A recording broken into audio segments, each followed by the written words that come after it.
Today, the United States faces a crisis. An energy economy completely dependent on limited resources. An economy at the mercy of foreign oil prices and other limited fossil fuels. Unweatherized homes, leaky houses costing families thousands in heating bills. It is a crisis that will soon affect all of us on every level. But is there a way out of it? Hi, my name's Ty Newell from Newell Instrument. I'm Ben Newell, president of Newell Instruments. My name is Andy Robinson. I work with the Smart Energy Design Assistance Center here in Champaign. My name is Jean Ascoli. And this is Equinox House.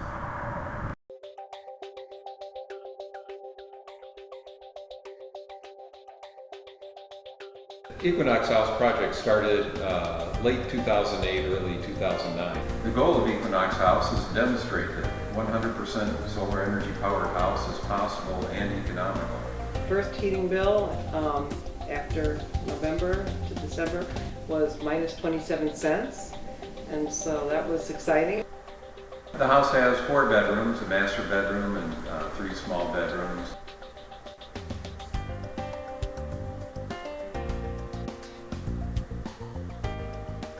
Two and a half bathrooms,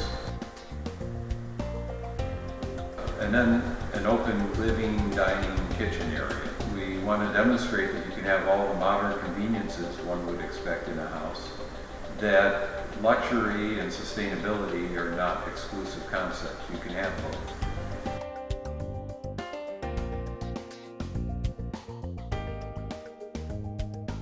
Equinox House is designed so that it is both a house where a young family can raise their children, as well as an easy house to live in as one becomes elderly. I've been interested in barrier-free design since I became an architect. I have family members who have disabilities. And that was one of the things that really appealed to me when Ty first started talking to me about the project, was that it's going to be something that they can live in later on in life. And the thing about the Equinox House is it would be viable for just about anybody. I think for people of my generation that are having kids, I think reducing stairways is a nice safety feature in that house.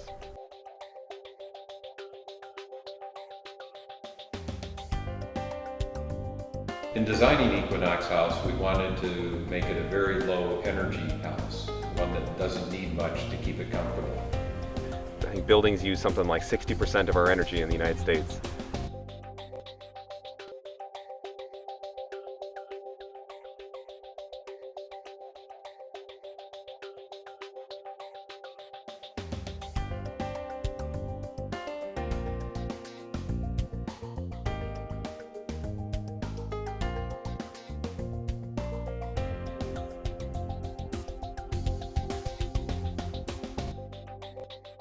All of our appliances are Energy Star rated, and Energy Star rating means high quality as well as high efficiency.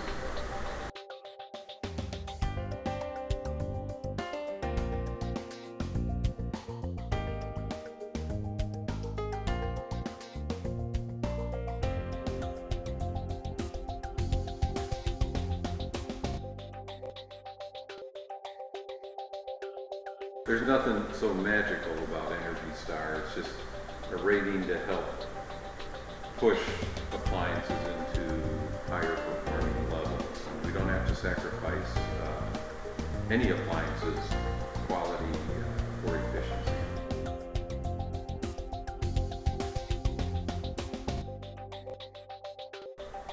The primary user of energy in a conventional house is the furnace. The main reason why the furnace uses so much energy is because conventional homes are leaky and not weatherized very well. In a conventional house, what people call fresh air is not fresh air. It relies on the imperfections of the construction to make it leaky. And these leaks are happening at the sill plate and around the foundations, and the cracks and things where the roof meets the walls and where the walls are joined together and where the windows are placed in. Often these are damp areas with molds and mildew and fungus growing in it. And that's what your air is passing through in a conventional house. So it's not fresh air and it's not filtered air.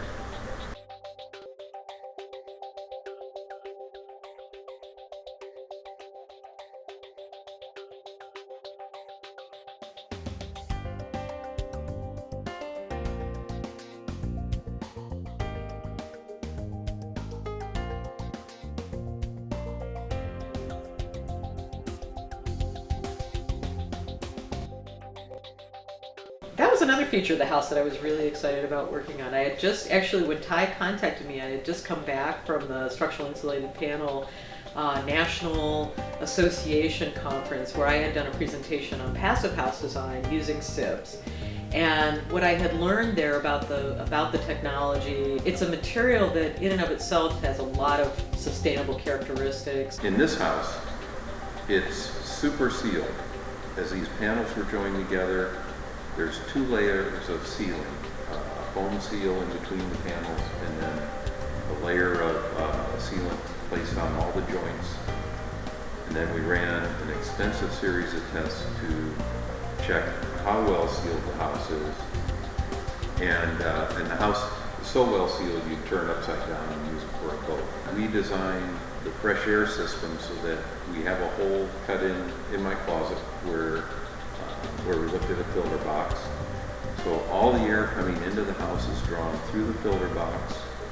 And for people with sensitivities to various allergens, as well as bugs and things, the filter catches those things and stops that from moving into the house. And then that goes into what we call the CERV, the Conditioning Energy Recovery Ventilator. And the CERV either heats or cools the air as it then is sent into the house. But we send it into the house so that it flows and purges the house in a very purposeful manner.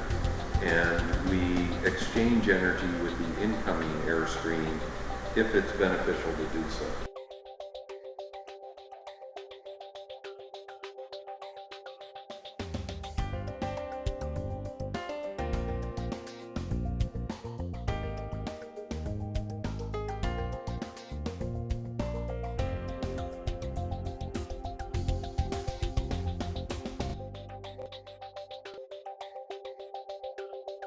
In a typical house, your air conditioning system supplies and returns air from each room.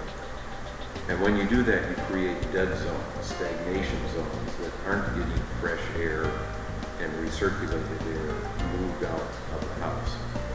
In an Equinox house, we start at one end of the house, the living areas, like the bedrooms, and this area where I am. The fresh air in this spot is coming in just above me, but you don't see it. And it's such a low flow that you don't hear it and you don't feel it, which adds to your sense of comfort in the house. So the heat pump water heater, which is basically a window air conditioner where it's cooling, dehumidifying your house, and then taking that heat and putting it in your water. It uses less than half the energy of a standard high efficiency electric water heater.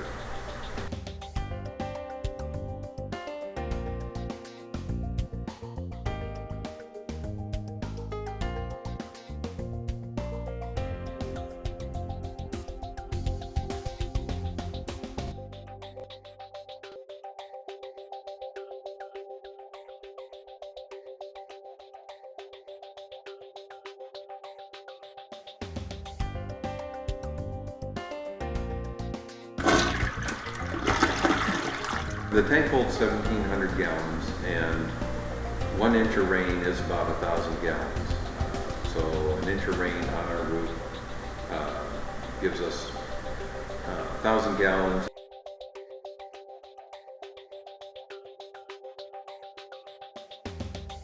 Equinox House is not only super efficient, solar energy supplies all the energy that the house needs. The energy is supplied through the solar panels in the backyard. Solar system for Equinox House produces about 30 kilowatt hours a day on average, with about 25 used for the house and the other 5 kilowatt hours per day for driving a car. Any excess that might be produced is fed back into the grid.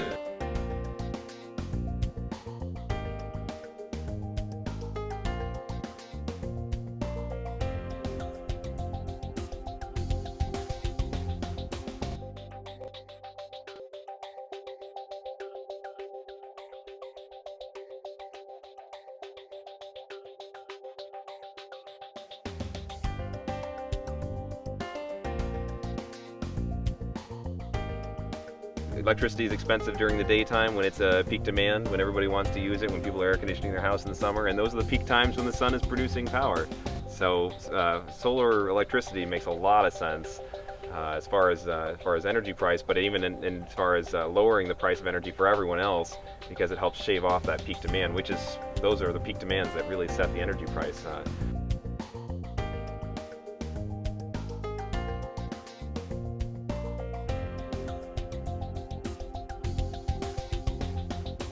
We did the system in our lab in 2008, and actually those were about twice as expensive in 2008.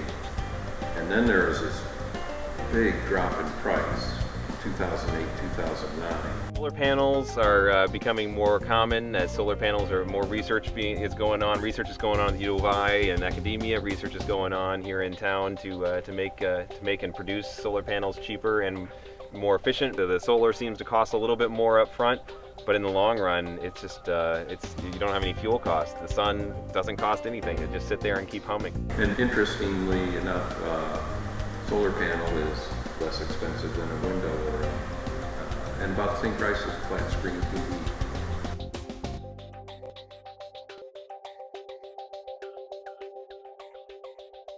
The name Equinox House is really because of the unique design of the overhang that we call the Equinox overhang. And most overhangs on homes look like this. So here's the roof of the house, and the overhang comes in like this, and then here's the wall of the house. And what we've done is we've tipped the overhang up, and we put it at the angle that the sun has on the equinox, which is about 50 degrees from the horizontal. And so when we go beyond the spring equinox, the sun is higher than that. And so it hits this edge of the overhang, and it's excluded from getting in the window area. It's going to hit down here. But when we're on the equinox, all the sunlight can come into those windows. And then during the winter months, the sun is at a lower elevation. It drops from this 50-degree angle down to about 27 degrees. And so throughout all the winter months, the direct sunlight comes in, giving us extra heat. But a unique feature of this overhang is that when the sun is lower, and because we use this white metal roofing, the sunlight hits this roofing and bounces in, and sunlight hits this roof below it and bounces in. So we get a solar concentrator, which is even more efficient.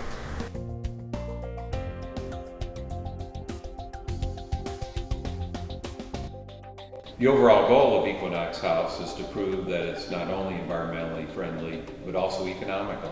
When all your energy is supplied by the sun, you're no longer at the mercy of inflation of utility costs. The only thing we pay for being connected to the utility grid is a small service fee each month.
major part of the design is to have an electric vehicle.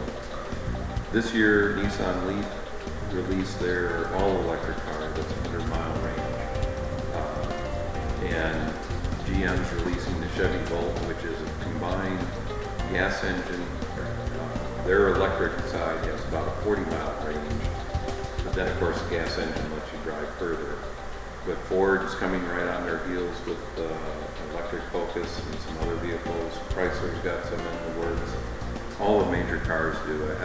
I think it's just become clear to people how economical that solar-powered electric vehicles will be.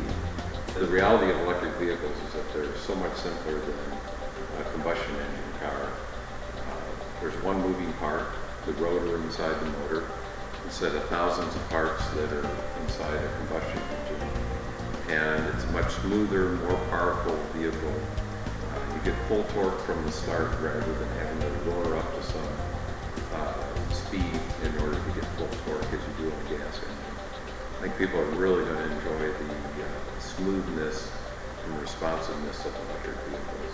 And all of us already know we're never going to see $2 a gallon gasoline ever again. And solar power right now with an electric vehicle is equivalent to $2 a gallon of gas or less. And that cost is just going to keep going down because solar panels keep going down. You get 4 miles per kilowatt hour in an electric vehicle. So our solar array will produce 10 to 11,000 kilowatt hours a year. And we've already, so I just said, collected 12,000 kilowatt hours in its first year. 8,000 kilowatt hours is what we estimate for the house in a typical year, requiring the extra 2,000 kilowatt hours a year times 4 miles per kilowatt hour. There's 8,000 miles of driving in an electric vehicle. It's something I've thought about doing for almost 40 years now. And over the years, as the technologies have gotten better and as I've worked and studied and done research in all the different aspects of building a house like this, to then be able to work with my son Ben and our team at Newell Instruments to put this design into reality, and then to see that the reality works as we designed it. So I'm just enjoying living in the house, and that hopefully we get a movement started, that we do get people to understand solar energy is real. We can do everything we need for our daily needs, and it's a sustainable path. I think that people are going to get, whether it's the easy way or the hard way, they're going to start to understand more clearly that we have limited resources and that energy costs us a lot more than we're actually paying right now. The shift to renewable energy technologies and more energy efficient vehicles and ways we do things, it's just going to increase employment. It's going to increase that over a broad range of our local communities as well as far. And to me, it's going to add a lot of stability as well as opportunity for businesses. 50 square feet of somebody's roof is going to essentially eliminate all their dependency on foreign oil or oil from anywhere, unsustainably produced oil. Just a little bit of my backyard, a bit of my roof, or the overhang over my car is going to be plenty of area to produce all of the energy needed for all of my annual driving.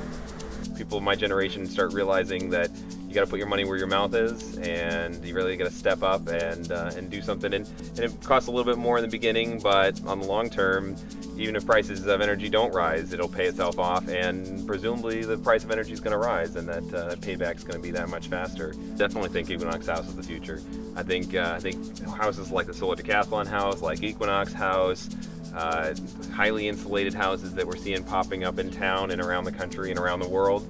I think that as energy prices rise, we're going to start feeling the pinch on our bills even more. Of course, I don't like paying like the bills, and so it's been really nice to not have to do that. Solar pays for itself, and I'm happy that we don't have to pay the utility company for electricity. We're not supporting oil, and I like that we can get off oil, because I think we need to do that. If anything, we're actually a benefit to it as we play back and forth with the grid and then actually add energy into it. Gave a presentation to some 5th graders, and they were really excited to hear about the house, and they wrote me thank you cards, and they all said, we hope we can live in a home like this someday. We don't actually have to pay the kinds of power bills that we're paying.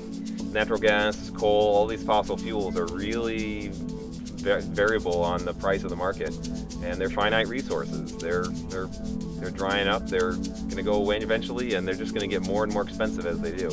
If solar panels come from sand, and if we can just dig sand like nobody's business, I see that as a pretty much infinite resource. The sun is always going to shine. I think solar is a clean energy, and I'm really proud of what my husband and son have designed, and I really love living in Finook's house. Housing that's fully powered by renewable energy, as well as fully renewable power transportation. The technologies are here now, and they're here in a cost-effective manner. For more than a century, our country has been dependent on fossil fuels and has suffered the political, economical, and environmental hazards of obtaining such finite resources. But there is an answer. New technologies, new forms of cheaper, cleaner, and easily attainable power are now available to us. We've stayed the course long enough. Now is the time to move forward.